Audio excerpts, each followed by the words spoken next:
స్థానిక దైవజనులు ఐజక్ గారికి, ఈ సభలకి ప్రత్యక్షంగా పరోక్షంగా పనిచేస్తున్న అత్యంత ప్రియులు సహోదరులు మోజెస్ డానీ గారికి, ఈ వాక్యం వినడానికి వచ్చిన మీ అందరికీ, అన్నిటికన్నా ముఖ్యంగా ఈ పరిసర ప్రాంతాలలో సేవను జరిగిస్తున్న ప్రతి దైవజనుడికి, గాయకులకి, సంగీతకారులకి, మా జత పని వారికి, మా సుపరిచితులైన వారికి అందరికీ క్రీస్తు నామమున శుభములు. చిన్న ప్రార్థన చేసుకుందామండి. ప్రార్థన. పరలోకమందున మా తండ్రి, ఈ ప్రతికూలమైన వాతావరణంలో అనుకూలమైన తండ్రి వాతావరణం మీరు దయచేసినందుకు మీకు స్తుతులు తండ్రి. వర్షాభావం వలన తండ్రి మీ బిడ్డలు ఆందోళన చెందకముందే దాన్ని నిమ్మలపరిచి ప్రశాంతమైన తండ్రి ఈ పరిస్థితిని మీరు దయచేసినందుకు మీకు స్తుతులు తండ్రి. చక్కటి పాటలు పాడారు తండ్రి, సంగీతమును కీర్తనల ద్వారా తండ్రి మీ పిల్లలతో మీరు మాట్లాడారు. ఈ మొదటి రోజు ఈ ప్రత్యేకమైన విడుదల ఆశీర్వాద బహిరంగ సభకు వచ్చిన మీ పిల్లలతో మీరు మాట్లాడండి, వారికి అవసరమైన సంగతులు అందించండి. ఈ రోజుల్లో వాక్యము కరువైపోయింది, సత్యం వినేవారు లేరు తండ్రి. చెబితే తండ్రి విని వారి జీవితాలు మార్చుకునే విశ్వాసులు ప్రజలు లేరు. సత్యం బోధించే బోధకులు కూడా కరువైపోయారు దేవా. అలాంటి గడియలలో ఇంతమంది సేవకులను మీరు ఏర్పరిచి తండ్రి ఈ 3 రోజులు మీ నిగూఢమైన సత్యాలు వినిపించాలని తండ్రి ఇంత సమయాన్ని నమ్మి మా చేతుల్లో పెట్టారు. ఆ నమ్మకాన్ని మేము ఒమ్ము చేయక మా జీవితాలకి అవసరమైన సంగతులు తండ్రి మేము నేర్చుకొని ఏ బంధకాల్లో, ఏ చీకట్లలో, ఏ కష్టాలలో, ఏ వ్యాధుల్లో ఎవరెవరు కూరుకుపోయారో మీకు తెలుసు తండ్రి. వాటన్నిటి నుండి విడుదల అనుగ్రహిస్తారని కోరుతూ ఈరోజు ముఖాముఖిగా మీ ప్రజలతో మాట్లాడతారని అర్థిస్తూ నిలబడని నేను తండ్రి మీ మహిమను దొంగిలించక తండ్రి మీ వాక్యానికి తండ్రి అడ్డుగా మేము నిలబడక మమ్మల్ని మేము తగ్గించుకుంటూ మీ వాక్యాన్ని ఇచ్చిస్తూ మీకే మహిమను ఆరోపిస్తూ క్రీస్తు నామమున ఈ ప్రార్థన సమర్పిస్తున్నాం తండ్రి. ఆమేన్. త్వరగా కొన్ని విలువైన సంగతులు విందాం. నిజానికి పర్మిషన్ 10 వరకు ఉందన్నారు. ఎంత త్వరగా ముగిస్తే అంత మంచిది. ఇది మొదటి రోజు కనుక త్వరగానే ముగించే ప్రయత్నం చేస్తాను. చూద్దాం. యోబు గ్రంథము 38వ అధ్యాయం. యోబు గ్రంథం 38వ అధ్యాయం సుమారు మొదటి వచనం నుండి 9వ వచనం వరకు తప్పులు లేకుండా చదివేవారు ఎవరు ఉంటే చదివి సహాయం చేయండి. అప్పుడు యెహోవా సుడిగాలిలో నుండి ఇలాగున యోబునకు ప్రత్యుత్తరం ఇచ్చెను. జ్ఞానము లేని మాటలు చెప్పి ఆలోచన చెరుపుచున్న వీడెవడు? పౌరుషం తెచ్చుకొని నీ నడుము బిగించుకొనుము, నేను నీకు ఒక ప్రశ్న వేయదును, నీవు దానిని నాకు తెలియచెప్పుము. నేను భూమికి పునాదులు వేసినప్పుడు నీవు ఎక్కడ ఉంటివి? నీకు వివేకము కలిగి ఉన్న ఎడల చెప్పుము. నీకు తెలిసిన ఎడల దాని పరిమాణమును నియమించిన వాడెవడో చెప్పుము. దాని మీద పరిమాణపు కొల వేసిన వాడెవడో చెప్పుము. దాని స్తంభముల పాదులు దేనితో కట్టబడునో చెప్పుము. ఉదయ నక్షత్రములు ఏకముగా కూడి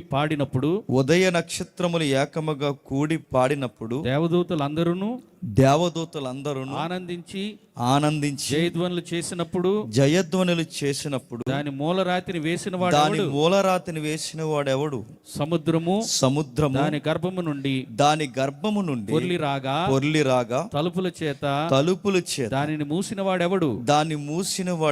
నేను మేఘమును దానికి వస్త్రముగాను గాఢాంధకారము దానికి పొత్తుగుడ్డగాను వేసినప్పుడు నీవు ఉంటివా? ఆగుదాం. అందరి దగ్గర బైబిల్ ఉన్నాయా? నా వాయిస్ చివరి వరకు వినబడుతుందా? జాగ్రత్తగా విందాం. ఈ మొదటి రోజు ఇది ప్రత్యేకమైన వర్తమానం. విడుదల కొరకు రాయబడిన కరపత్రాలు, వాల్ పోస్టర్లు, యూట్యూబ్లో ఫేస్బుక్లో పబ్లిసిటీ చేసిన ఆ మెయిన్ శీర్షిక టైటిల్ ఏదైతే ఉందో దాన్ని మిస్ అవ్వకుండా మనం ఆలోచించే ప్రయత్నం చేద్దాం. విడుదల. దీనిని గూర్చి మనం మైండ్లో పెట్టుకుని ఈ వాక్యంలోనికి మనం చూడగలిగితే ఏదో సందర్భం జరుగుతుంది. యోబు జీవితం కొరకు మాకు తెలుసుగా అనుకోకండి. యోబు గారి జీవితం సండే స్కూల్ నుంచి విన్నాంగా అనుకోకండి. మనకు తెలియాల్సిన సంగతులు ఉన్నాయి. ఏం రాస్తున్నాడు అక్కడ? సందర్భం తెలియాలి. సందర్భం లేకుండా బైబిల్ చదివితే దేవుడు ఒక మాట అన్నాడు, ఇందులో ఒకటి కలిపినా ఒకటి తీసినా ఇందులో ఉన్న పనిష్మెంట్లన్నీ వాళ్ళ ఫ్యామిలీ మీదకి రప్పిస్తాడట. కాబట్టి ఇది తెలిస్తే తెలుసు, తెలియకపోతే తెలియదు. తెలిసినా తెలియకపోయినా వినడం అనేది దేవుని ఎదుట మంచి పద్ధతి. అయితే చాలామంది యాక్టింగ్ నేర్చుకుంటారు. ఆ యాక్టింగ్ ఏంటంటే, మీరు ఉద్యోగాల దగ్గర యాక్టింగ్ చేయండి, నో ప్రాబ్లం, ఎందుకంటే మీకు జీతం వస్తుంది ఫస్ట్ తారీఖు. మీరు సొసైటీలో సంసారం చేయడం రాకపోయినా పర్లేదు, ఐ లవ్ యూ చెప్తే నడిచిపోతుంది సంసారం. మీరు స్నేహితుల దగ్గర ఎన్ని మోసకరమైన పనులు చేసినా పర్లేదు, అది కాదురానికి వివరణ ఇచ్చుకుంటే నడిచిపోతుంది.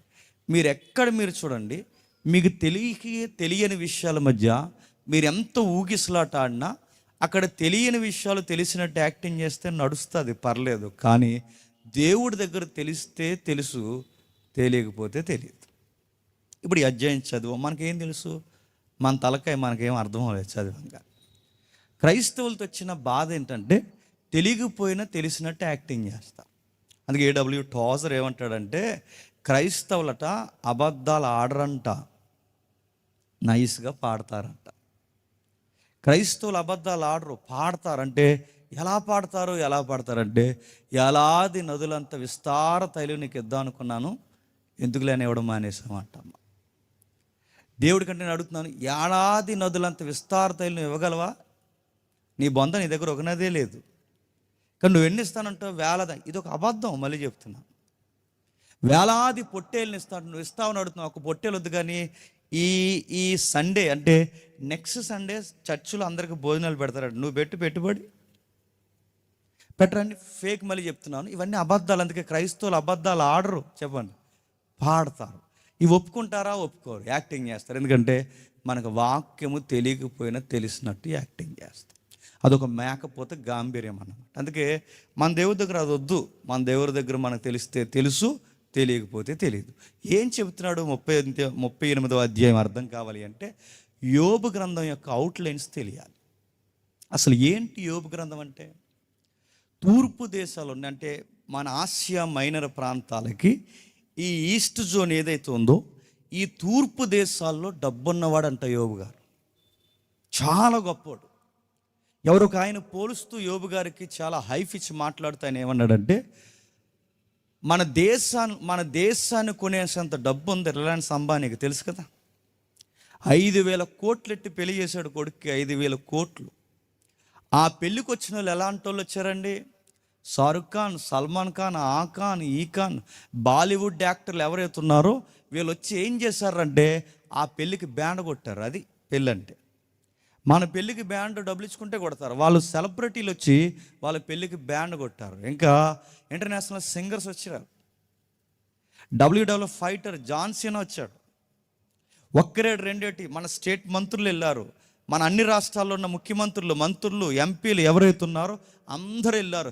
ఇంత డబ్బు ఉంది, దేశాన్ని కొనేసేంత డబ్బు ఉంది, రాష్ట్రాన్ని కొనేసేంత డబ్బు ఉంది. అంటే ఒక్క కుబేరుడు మన ఇండియాలో ఉంటే ఇలాంటి మందిని 100 మంది నిలబడితే ఆ 100 మందికి ఒక్కడ సమాధానం అంట, అతడే యోబు గారు. గుర్తుపెట్టు, అంత గొప్పోడు యోబు గారు. ఇంత తులదిగా ఆస్తుల్లో, ఐశ్వర్యంలో, పేరులో, ప్రఖ్యాతులో, సంసారంలో, కుటుంబంలో, పిల్లల విషయంలో అన్ని సెక్టార్లలో బాగున్న ఈయన జీవితంలోనికి తుఫాన్ వచ్చేసింది. ఏమైంది? చిందరవందర అయిపోయింది జీవితం. ఊహలకందని పరిస్థితులు ఒకదాని వెనకాల ఒకటి కొట్టాయి. సముద్రం ఒడ్డున నిలబడితే కెరటం ఊపిరాడకుండా ఒకదాని వెనకాల ఒకటి ఒక మనిషిని కొడితే ఎలా ఉంటుందో యోబు జీవితాన్ని కూడా శ్రమలనే కరటాలు ఒకదాని వెనకాల ఒకటి కొట్టాయంట. ఎవరో వచ్చారు, ఇలా చెప్పారు, అయ్యా మీకు విషయం చెప్పాలయ్యా అన్నారు. ఏంటని వినే సమయానికి గొర్రెల మందలన్నీ చనిపోయాయ్యా అని చెప్పారంట. అయ్యా మరొక విషయం చెప్పాలయ్యా, మన ఏదైతే పాడి పశువులు ఉన్నాయో మన పంట పొలాలను కూడా తినేసిన ఒక సుడిగాలు వచ్చిందయ్యా, మన పంట అంతా పోయిందయ్యా అని చెప్పారట. ఈ వార్త విని జీర్ణించుకునే లోపే మరొక వార్త తెచ్చి చెప్పారట, గొడ్డు గోద అన్నీ ఎగిరిపోయాయి. మరొక వార్త చెప్పారట, అయ్యా మరొక విషయం చెప్పాలి, మన దాసులు ఎవరైతే ఉన్నారో మన సర్వెంట్స్ మొత్తం చనిపోయారయ్యా అని చెప్పారు. ఇది జీర్ణించుకునే లోపు మరొక మాట చెప్పారు, ఇంకేముందిరా అని అడిగితే, మీకు విషయం చెప్పాలయ్యా, మీ బ్రదర్ ఇంటికి మీ పిల్లలందరూ లంచ్కి వెళ్ళారుగా, మీ పిల్లలందరూ భోజనానికి వెళ్ళారు, మీ సహోదరి ఇంటిన వాళ్ళ భోజనం చేస్తుండగా సుడిగాలి వచ్చి ఆ ఇంటిని తాకేసరికి నీ కొడుకులందరూ చచ్చిపోయారు. ఆ కొడుకులు చనిపోయారన్న వార్త వినే లోపు మరొక మాట వచ్చింది, నీ కూతుర్లు కూడా చచ్చిపోయారు. ఒకదాని వెనకాల ఒకటి, ఒకదాని వెనకాల ఒకటి, ఒకదాని వెనకాల ఒకటి. యోబు జీవితాన్ని శ్రమ అనే కెరటాలు కొడుతున్నాయి చాలా గట్టిగా. అలాంటి టైంలో యోబు గారి జీవితం ఏం చేయాలో తెలియని పరిస్థితుల్లో పైన డిస్కషన్ జరుగుతుంది రెండు శక్తుల మధ్య. ఒకటి దైవశక్తి, రెండు చెప్పండి సాతాను శక్తి. ఈ రెండు శక్తులు డిస్కషన్ చేస్తున్నాయంటే దేని కొరకు అయ్యి అంటే యోబు యొక్క క్యారెక్టర్ కొరకు. నిలబడతాడా? చెప్పండి. నిలబడ్డా? ఉంటాడా? ఎగిరిపోతాడా? ఎంత జరిగినా నీకే జై కొడతాడా? ఈ శ్రమ జరిగే సమయానికి దేవుడు లేడు ఏమీ లేడని ఇలాంటి బీచ్ ఒడ్డుకు పోయి ఏమన్నా సముద్రంలోకి దూకి చేస్తాడా? ఏం చేస్తా? దేవుడికి సాతానికి ఈ మధ్య డిబేట్ జరుగుతున్నప్పుడు ఆ డిబేట్లో కార్నర్ అయ్యేది ఎవరో చెప్పనా? నువ్వు నేను అవుతాం, గుర్తుపెట్టుకో. నువ్వు నేనే, నిన్ను నన్ను పెట్టి వాడు డిస్కషన్ చేస్తాడు. వాడికి పని పాట లేదు, వాడు ఒక గాలేదవా. ఆడు ఆ దేశానికి తిరుగుతాడు, ఈ దేశానికి తిరుగుతాడు, అలా తిరుగుతాడు, ఎలా తిరుగుతాడు. ఆడి పని ఏంటంటే వాడికి గ్యాసిప్స్ పుట్టించడమే వాడి పని.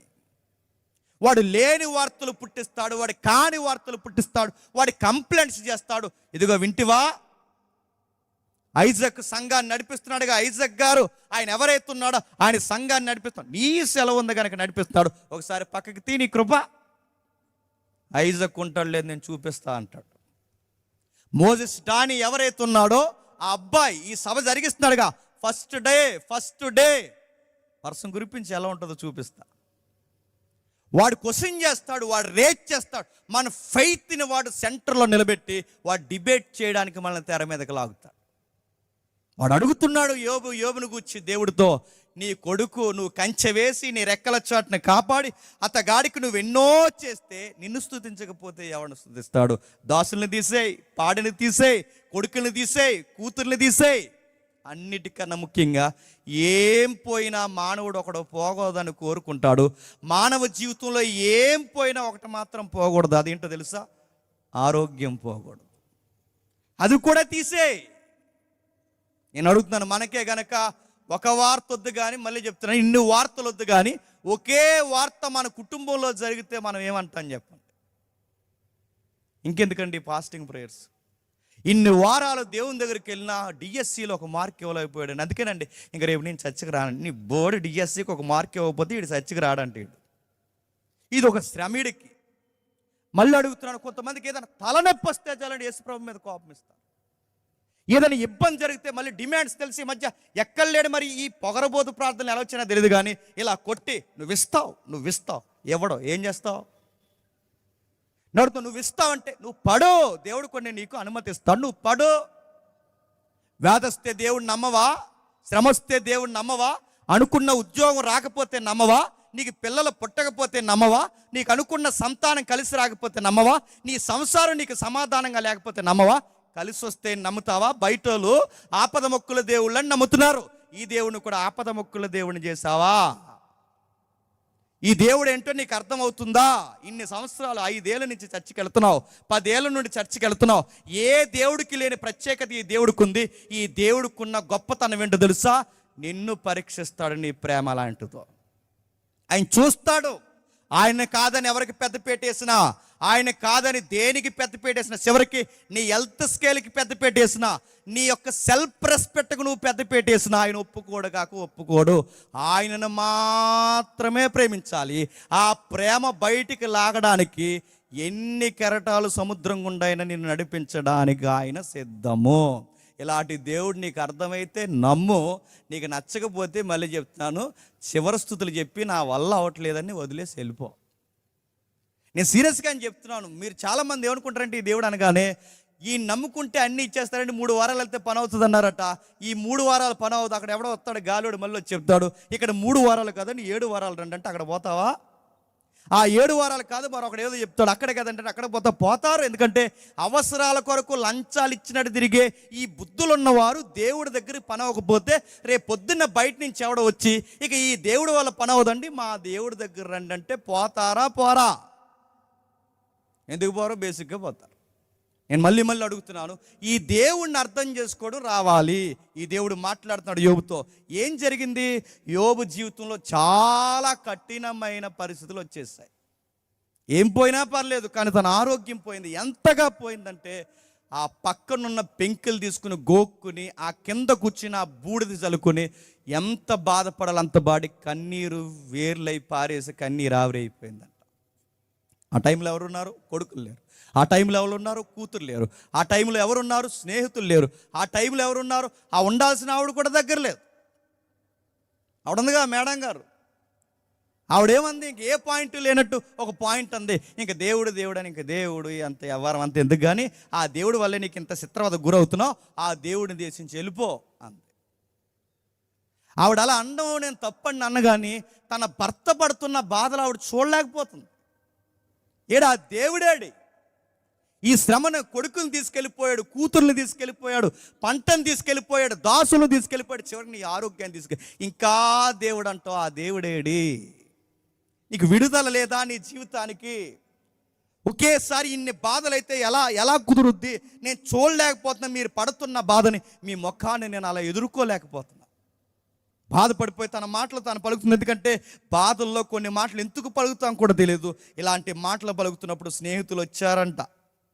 జాతక వినండి, 38 అధ్యాయం అర్థం కావాలి అంటే 37 అధ్యాయాల అవుట్లైన్స్ ఏంటో నీకు అర్థమైతే కానీ 38 అధ్యాయం అర్థమవుతుంది. మరలా చెప్తున్నాను, ఒక బైబిల్లో ఒక విషయాన్ని అర్థం చేసుకోవాలి అంటే నేపథ్యం అంతా చదవాలి. మానేశారు, ఎప్పుడో మానేశారు నేపథ్యాలు చదవడం. ఎందుకో చెప్పినా క్యాలెండర్ల మీద వాక్యాలు చదవడం నేర్చుకున్నారు. ఏడాదికి ఒకసారి లైసెన్స్ బిల్ ఇస్తున్నారు చర్చ్లో. లైసెన్స్ చెప్పండి, బ్లెస్సింగ్ కార్డ్ అడుగుతున్నాను. నేను వాగ్దానం కార్డులకు వ్యతిరేకం కాదు, క్యాలెండర్లు తీసుకోవద్దని వ్యతిరేకం, నేను దానికి చెప్పట్లేదు. కానీ అక్కడతో ఆగిపోద్దని చెబుతున్నా. నీకు 66 పుస్తకాలు ఉన్నాయి, దీన్ని చదవాలి, దీనికి అధ్యాయాలు ఉంటాయి, వచనాలు ఉంటాయి. ఇది ఒక పుస్తకం, అక్కడ ఒక రచయిత, కానీ ఉద్దేశాలు, కొన్ని పాత్రలు ఇవన్నీ జరుగుతాయి. అవి చదివితేనే దేవుడు నీతో మాట్లాడతాడు. చాలామంది వేదికల దగ్గరకు వచ్చి దైవజనులను అడుగుతారు, అయ్యా దేవుడు నాతో ఏం మాట్లాడుతున్నాడు, ఏమైనా చెప్పాడా మీకంటే? ఎలా చెప్తాడు? కుమారి ఇలా రా అంటాడు అనుకుంటున్నావా? ఈ మధ్య స్లోగన్స్ ఎక్కువైపోయినాయిగా. అడుగుతాను, ఎలా చెప్తాడు ఆయన? దేవుడు ఎలా మాట్లాడతాడు? ఎర్రసున్ని వేసుకొచ్చావు కదా అంటాడు అనుకుంటున్నావా? అడుగుతాను, ఎలా మాట్లాడతాడు ఆయన? దేవుడు మాట్లాడతాడంటే ఆయన ఎలా మాట్లాడతాడు? ఆకాశం ఇలా ఇడిపోయి నా ప్రియ కుమారుడా అంటాడు అనుకుంటున్నావా? ఆయన మాట్లాడడానికి ఒక లైన్ ఉంది, ఆయన మాట్లాడడానికి ఆయన ఒక వారధి ఇచ్చాడు, ఆయన మాట్లాడడానికి ఒక రూట్ మ్యాప్ ఉంది, ఆయన మాట్లాడడానికి నీకు ఆయనకి ఒక సందిగ్ధం చేయడానికి ఒక పుస్తకం పెట్టాడు. ఆ పుస్తకం పేరు బైబిల్. దాన్ని చదవాలి. నువ్వు దాన్ని చదవకుండా ఆయనతో మాట్లాడతానంటే ఆయన ఎలా మాట్లాడతాడు? ఇది ఒక అధ్యాయం చదవం. దీన్ని సందర్భానుసారంగా చదవాలి. సందర్భానుసారంగా చదవకపోతే ఏమవుద్ది? అర్థం లేకుండా చదివితే ఏమవుద్ది? ఈ వాగ్దాన కార్డులు తీసుకుంటున్నప్పుడు తీసుకోండి, నేను తీసుకోవద్దు అంటలేదు, మళ్ళీ ఒకటంటే ఒకటంటారు. ఈ వాగ్దాన కార్డులు తీసుకుంటున్నప్పుడు ఈ ఆడవారికి మగవారికి ఇచ్చే కార్డులు వేరుగా ఉంటాయి. కొన్ని కార్డులు కలిపేశారు. ఆ కంగారు కొరగాడు ఈ మొక్క పాస్టర్ గారికి చెప్పలేదు, ఈ పాస్టర్ గారికి తెలియక ఈ పనిచేశాడు. ఆ పనిచేసిన టైంలో ఆ వాగ్దానం కార్డు ఆడవాళ్ళకి రావాల్సిన ఒక కార్డు మగాడికి వస్తుంది. అందులో ఇలా ఉంది, వచ్చే ఏడాది గర్భవతి అవుతాడు. ఆ టెక్స్ట్ ఎక్కడిది? ఆది కాండంలోనిది. ఎవరు చెప్తున్నారు? దేవుడు చెప్తున్నాడు. ఎవరికి చెప్తున్నాడు? అబ్రహాం చెప్తున్నాడు. అది ఎవరికి అప్లై అవుద్ది? శారమ్మకి అప్లై అవుద్ది. నువ్వు అలాంటి వాగ్దానం కార్డు తెచ్చింది నాకే అంటే, అరే సందర్భం చదువు. అది ఎలా చదవాలి? పిల్లలు లేక గొడ్రాలుగున్న నీలాంటి దానికి, నీలాంటోడికి గొడ్రాలితనంలో ఎంత వాదార్పు రావాలంటే దేవుడు ఎలా మాట్లాడతాడు? శారమ్మ సందర్భం మొత్తం చదువు, వాదార్పు వస్తుంది. అన్న జీవితాన్ని మొత్తం చదువు, వాదార్పు వస్తుంది. అంతేగాని మధ్యలోంచి ఒక రెఫరెన్స్ లాగేసి ఇది నా బ్లెస్సింగ్ కార్డ్ అంటే దాన్ని ఎవరు నేర్పించారు? థియలాజికల్గా రాంగ్ అది. బైబుల్ పద్ధతి ప్రకారం అది సరి అయిన పద్ధతి కాదు. నువ్వు వాగ్దానం కార్డు పట్టుకెళ్ళి ఆ రెఫరెన్స్ ఎక్కడుందో చూడు, దాని అధ్యాయం ఏంటో, పుస్తకం ఏంటో, ఆ వ్యక్తులు ఎవరో, అది మొత్తం చదివితే ఆ సందర్భంలోంచి దేవుడు నీతో మాట్లాడతాడు. దేవుడు మాట్లాడతాడు. ఆ దేవుడు మాట్లాడతాడు. ఎలా మాట్లాడతాడు? నాకు ఇప్పుడు జరుగుతున్న, నా జీవితంలో జరుగుతున్న బాధలు, ఇక్కట్లు, సమస్యలు ఏవైతున్నావో నాలాగే ఆల్రెడీ బైబిల్లో పడినోళ్ళు ఎవరో ఉంటారు. అది చదివితే దేవుడు నాతో మాట్లాడతాడు. నీ సంసారంలో బాధలు ఉన్నాయా?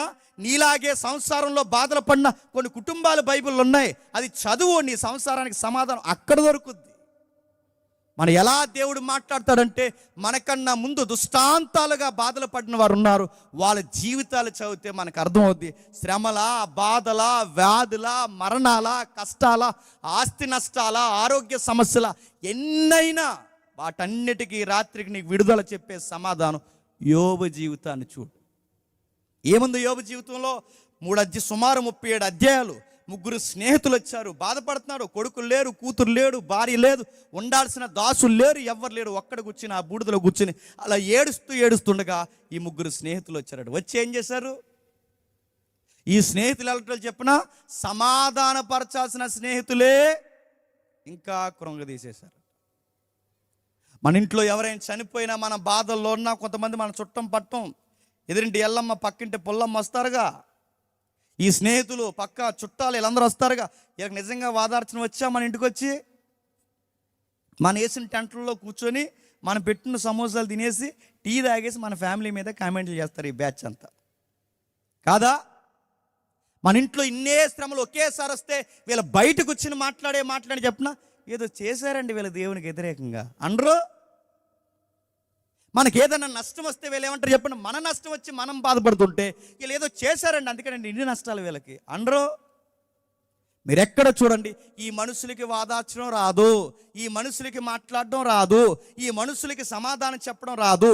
ఒక మానవుడు మరొక మానవుడికి శాంతికరమైన మాటలు పలకడం రాదు. వచ్చారు 3 స్నేహితులు. వచ్చి ఏం మాట్లాడుతున్నారు? కొంతసేపు ఏడ్చారట. బాగానే ఏడ్చారు.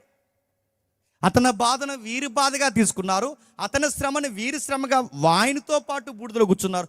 మెల్లగా స్టార్ట్ చేశారట. యారా యోబు, ఏదో చేసుంటారు దేవుడికి వ్యతిరేకంగా అన్నారు. యోబు గారు అంత బాధపడిపోతే మీరు బాగా వినండి. అప్పటికే కొడుకులు చనిపోయారు, అప్పటికే కూతురు చనిపోయారు, అప్పటికే కుటుంబంలో ఉండాల్సిన సమాధానం పోయింది, ఆస్తులు పోయాయి. ఇన్ని పోతున్నప్పుడు యోబు గారి దగ్గరకు వచ్చి అంటున్నారట, నువ్వేదో చేసి ఉంటావరా అన్నాడు. ఇది ఇంకా బాధ కదండి. అసలే బాధపడి ఏడుస్తుంటే మన క్యారెక్టర్ లేదని అన్నప్పుడు ఇంకా ఎంత బాధ వస్తుంది చెప్పండి. మనుషులు ఎలాంటోలే, మళ్ళీ చెప్తున్నాను, ఉన్నంత కాలం ఉంటారు. ఏదైనా తేడా వచ్చిందనుకోండి మన క్యారెక్టర్ లేదంటారు. వీడేది చేసుంటాడంటే దేవునికి వ్యతిరేకంగా. వచ్చారు మెల్లగా మాట్లాడుతూ.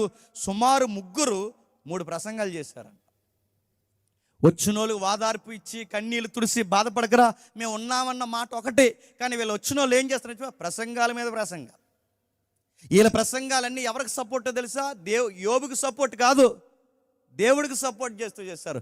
దేవుడు నీతిమంతుడు, దేవుడు పరిశుద్ధుడు, దేవుడు ఉన్నతమైన వాడు, దేవుడు గొప్పవాడు, దేవుడు సైన్యములకు అధిపతి యెహోవా, దేవుడు ఉన్నతమైన వాడు. ఆయన పరిశుద్ధ ఆవరణంలో పాపం చేసిన వాడు నిలవదగడానికి సరిపడు. కాబట్టి ఈ ఉన్నతమైన దేవుడు నీ మీదకి ప్రతిదండన చేస్తున్నాడంటే యోబు నువ్వేదో జీవితంలో చేసావు అంటే, ఒకవైపు దేవుణ్ణి పొగుడుతూనే ఎవరిని డౌన్ఫాల్ చేస్తున్నారు చెప్పండి? యోబుని. ఇప్పుడు చెప్పండి, ఒకవైపు దేవుణ్ణి పొగుడుతున్నారు, మరొక వైపు యోబుని డౌన్ చేస్తున్నారు. ఇప్పుడు యోబు దృష్టిలో దేవుడు ఏమవుతాడు చెప్పండి? విలన్ అవుతాడు. మళ్ళీ చెప్తున్నా, చాలామంది సత్యం చెబుతున్నాం అనుకుంటూనే, చాలామంది వాక్యం చెబుతున్నాం అనుకుంటేనే ఇలాంటి వాదార్పుకి వెళ్ళినప్పుడు వీళ్ళకి తెలియకుండానే ఆ బాధపడుతున్న వారి దృష్టిలో మనం దేవుడిని ఏం తయారు చేస్తాం చెప్పనా? వాళ్ళ దృష్టిలో దేవుడిని విలన్గా తయారు చేస్తాం. దేవుడు మిమ్మల్ని ఏదో చేశాడు, దేవుడు మీకు ఏదో వ్యతిరేకంగా జరిగింది, దేవుడు అందుకే మీకు ఎదురు నిలబడ్డాడు, ఇలాంటి మాటలంటే మనం దేవునికి సపోర్ట్ ఇస్తున్నాం అనుకుంటూనే ఈ బాధల్లో ఉన్నవారిని ఇంకా బాధల్లో గెంటేస్తాం. నష్టాల్లో ఉన్నవారిని ఇంకా నష్టాల్లో గెంటేస్తాం. బాధ పెట్టేశారు. ఆ బాధపడుతూ ఉండగా సరిగ్గా అదే టైంలో జాగ్రత్తగా వినండి, దేవుడు ప్రత్యక్షమయ్యాడు. 37 అధ్యాయాలు దేవుడు ఏం మాట్లాడలేదు. మరి 37 అధ్యాయాలు ఎవరు మాట్లాడారంటే ఆ 3 స్నేహితులే మాట్లాడారు. మరి ఆ 32వ అధ్యాయంలో మాట్లాడుతున్నది ఎవరంటే ఆడెవడో ఎంగేజ్లో ఉన్న కుర్రగాడు వచ్చాడు, ఆడి పేరు ఎలుహు. ఆడు ఎక్కువ మాట్లాడాడు. వీళ్ళందరూ యోబు క్లాస్ పీకే వాళ్ళే. మీరు ఎప్పుడైనా గమనించారా? మనం బాధల్లో ఉన్నామంటే మనకు అందరూ చక్కలు చెప్పేవాళ్ళే, మనకు అందరూ పాఠాలు నేర్పించే వాళ్ళే, మనకి ఏదన్నా కీడు కలిగితే అందరూ మనకి మోటివేషనల్ స్పీకర్లే. మీరు ఎప్పుడైనా గమనించారు లేదో? వాళ్ళ జీవితాల్లో ఒకటి తెర ఉండవు, వాళ్ళ జీవితాల్లో ఒకటి అర్థం ఉండదు, వాళ్ళకు ఒకటి వెలుగు ఉండదు. కానీ మన జీవితాల్లో మాత్రం వీళ్ళు చెప్పడానికి వచ్చి ఏం చెప్తారో తెలుసా? ఏదో జరిగిందిరా దేవుడికి వ్యతిరేకంగా, ఏదో అయ్యిందిరా దేవుడికి వ్యతిరేకంగా. ఇలా మాట్లాడుతూ మాట్లాడుతూ యోబు గారిని బాధకు గురి చేశారు. దేవుడు వచ్చాడు, ప్రత్యక్షమయ్యాడు. ఆ 38వ అధ్యాయంలో ఏమంటున్నాడు ఒక్కసారి చూడండి. ఆ మొదటి వచనం, 38వ అధ్యాయం చాలా జాగ్రత్తగా వినండి. 38వ అధ్యాయం మొదటి వచనం. ఇలాగు యోబునకు ప్రత్యుత్తరం, సుడిగాలులో నుండి యోబునకు ప్రత్యుత్తరం ఇచ్చెను. జ్ఞానము లేని మాటలు చెప్పి, జ్ఞానము లేని మాటలు చెప్పి ఆలోచనను చెరుపుచున్న వీడెవడు, ఆలోచన చెరుపుచున్న వీడెవడు. ఈడెవడో ఉన్నాడట యోబు దగ్గర, వాడు యోబుకే ప్రసంగం చేస్తున్నాడట. జ్ఞానము లేని మాటలు చెప్పి ఆలోచన చెరుపుతున్న వీడెవడ యోబు? వీడు ఏం చెప్తున్నాడు? వీడు నా కోసం చెబుతున్నాను అనుకుంటూనే వీడు నీకు నాకు అగాధం ఏర్పరుస్తున్నాడు. నీ లైఫ్ని ఇలా చేశానని నీ లైఫ్లో నన్ను ఎక్స్పోజ్ చేస్తున్నాడు వీడు. వాడు ఏం చెప్తున్నాడు? ఎందుకంటే ఆ 36వ అధ్యాయం ఒక్కసారి వెనక్కి రండి. ఆ 36వ అధ్యాయం వీడెవడో చెప్తున్నాడు చూడండి. వీడెవడో చెప్తున్నాడు 36వ అధ్యాయం మొదటి రోజు. మరియు ఎలోహు ఇంకా ఇట్లన్న. ఎవరు ఎలోహు? ఒక వయసులో ఉన్నవాడు ఇలా మాట్లాడుతున్నాడు చూడండి. ఎలోహు ఏమని చెప్తున్నాడు? కొంతసేపు నన్ను ఓర్చుకొనుము, ఈ సంగతి నీకు యోబు, ఈ సంగతి నీకు తెలియచేద్దును. ఏలయనగా దేవుని పక్షముగా నేను ఇంకను మాట్లాడవలసిందంటే ఈడు ఎవరి సైడ్ మాట్లాడుతున్నాడండి? దేవుడి సైడ్. దేవుడి సైడ్ నిలబడి దేవుడి వైపు మాట్లాడుతూ ఎవరిని బాధకు గురి చేస్తున్నాడండి? యోబుని బాధకు గురి చేస్తున్నాడు. అంటే బాధల్లో ఉన్నవాడిని ఇంకా బాధ పెట్టడానికి, ఏడ్చేవాడిని ఇంకా ఏడిపించడానికి ఎవరిని అడ్డు పెట్టుకుని మనిషి మాట్లాడుతున్నాడు తెలుసా? దేవుడిని అడ్డు పెట్టుకుని మాట్లాడుతున్నాడు. మన ఇంట్లో ఏదైనా జరిగిందనుకోండి, వీళ్ళందరూ దేవుడినే చూపిస్తారు. మనకి ఏదైనా బాధ కలిగిందనుకోండి, వీళ్ళందరూ దేవుడినే చూపిస్తారు. ఎలోహు కూడా వచ్చి అంటున్నాడు చూడండి, దేవుని పక్షమ నేను మాట్లాడవలసి ఉన్నది, దూరము నుండి నేను జ్ఞానము తెచ్చుకుందును, నన్ను సృజించిన వానికి నేను నీతిని ఆరోపించదును, నా మాటలు ఏమాత్రం అబద్ధములు కావు. పూర్ణ జ్ఞాని ఒకడు నీ ఎదుట ఉన్నాడు, పూర్ణ జ్ఞాని ఒకడు నీ ఎదుట ఉన్నాడు, ఆలోచించుము. దేవుడు బలవంతుడు గాని ఆయన ఎవరిని తిరస్కరింప చేయడు. ఏమంటున్నాడండి? వీడి మీద వీడికే ఓవర్ కాన్ఫిడెంట్. వీడేమంటున్నాడు చూడండి, నీ ఎదుటి నిలబడుతున్నాడు చిన్నోడు కాదు, ఒక పూర్ణ జ్ఞాని అయిన ఎలోహు అన్నవాడు నీ ఎదుటి నిలబడి, యోబు నీతో మాట్లాడుతున్నాడు కనుక నేను చెబుతున్న సంగతులు అబద్ధాలు కాదు, నేను చెబుతున్న సంగతులు గాలి మాటలు కాదు, నేను చెబుతున్న మాటలు జ్ఞానపు వాక్కులు, ఇవి దేవుడు చెబితే చెప్పమన్నాడు అన్నట్టుగా వీడి బిల్డప్ ఇచ్చి యోబునే తక్కువ చేసి ఎవరిని గొప్ప చేసుకుంటున్నారు చెప్పండి? తాను గొప్ప చేసుకుంటున్నాడు ఎలోహు. ఎప్పుడు మీరు గుర్తుపెట్టుకోండి, మనకు బాధలు వచ్చినప్పుడల్లా ఎదుట మనకన్నా గొప్పగా యాక్టింగ్ చేస్తారు. మీరు చూడండి, కావాలంటే మనకి ఏదైనా నష్టం జరిగినప్పుడల్లా వాళ్ళు చూడండి, వాళ్ళు మనకన్నా గొప్పగా ఫీల్ అవుతుంటారు. మీరు ఎప్పుడు ఈ సొసైటీకి ఉండే వంకర బుద్ధే అది. మన బాధల్లో మనం ఉంటే వాళ్ళ జేబీలో చేలు పెట్టుకుని మనకు బిల్డప్లు ఇస్తుంటారు. బాధ పెట్టారు, ఇబ్బంది గురి చేశారు, 3 4 అంటే సుమారు ఆ 3 స్నేహితులు, ఈ కొత్తోడు ఎవడో, ఈ 4 కలిసి యోబుని ఉక్కిరి బిక్కిరి చేసి పడేశారట. ఆ టైంలో యోబు బాధపడిపోయాడు, చెప్పుకోలేకపోయాడు, నిస్సారమైపోయాడు. ఆ టైంలో యోబు అన్నాడు, ఆ 3వ అధ్యాయం మాట్లాడుతూ యోబు అంటాడు, నేను పుట్టకపోతే బాగున్నా అన్నాడు, మా అమ్మ గర్భంలో రాలిపోతే బాగున్నా అన్నాడు, నేను చీకటిలో మాయిగా రాలిపోతే బాగుండు, మా అమ్మ నన్ను చూడకపోతే బాగుండు, నేను పసికందుగా కాకముందే, నేను పిండమగా ఉన్నప్పుడే ఈ భూమి మీదకి నేను రాకుండా ఉంటే బాగుండు, నా పుట్టుకే నాకు నచ్చలేదని బాధపడ్డాడు.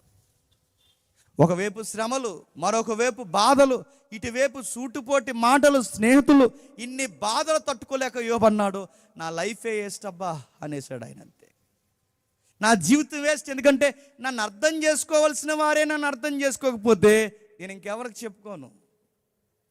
నిలబడాల్సిన భార్య నిలబడలేదు, ఉండాల్సిన కొడుకులు చేతికి అందొచ్చే సమయానికి ఉండకుండా చనిపోయారు. కలిసి వచ్చే కూతుర్లు కలిసి వస్తారంటే ఆ కూతురు లేకుండా పోయారు. స్నేహితులైనా అర్థం చేసుకుంటారంటే నాదే తప్పు అన్నట్టు, నేనేదో రహస్య పాపం చేసినట్టు, అందుకేరా నీకు ఇన్ని కష్టాలు వచ్చాయన్నట్టు. నా స్నేహితులే నన్ను డౌన్ఫాల్ చేసి నా క్యారెక్టర్ డిగ్రేడ్ చేస్తే ఇంక నేను ఎవరికి చెప్పుకోవాలి, అందుకే నా పుట్టుకే వేస్ట్ అన్నాడు.